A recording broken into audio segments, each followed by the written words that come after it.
Bir isim diyen ağırlığı da var. Nevesi de var. Evet arkadaşlar hoş geldiniz.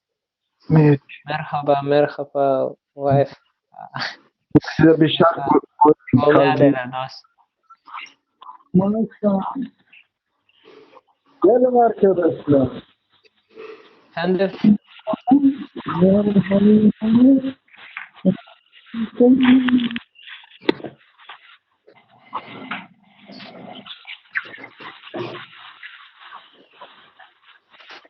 Kanka şu müziği kapatsan çok iyi olacak yani. Hatta sesin vapşe gelmiyor. Gelin arkadaşlar. Kaçalalım. Olmasa hayat geçmez.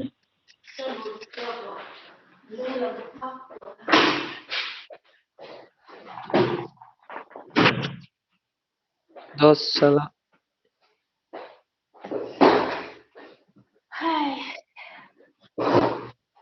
Son Kader, ayrı Kader ne diyorsun anlamadık. Nerelisin?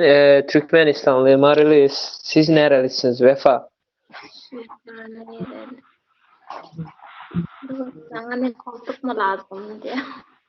Diyor. Şu Türkçen zaten ne tesiri var yaşanın? Ha? Türkmenistan.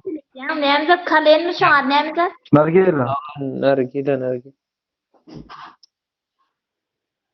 Türkmenistan'ın neresi dost?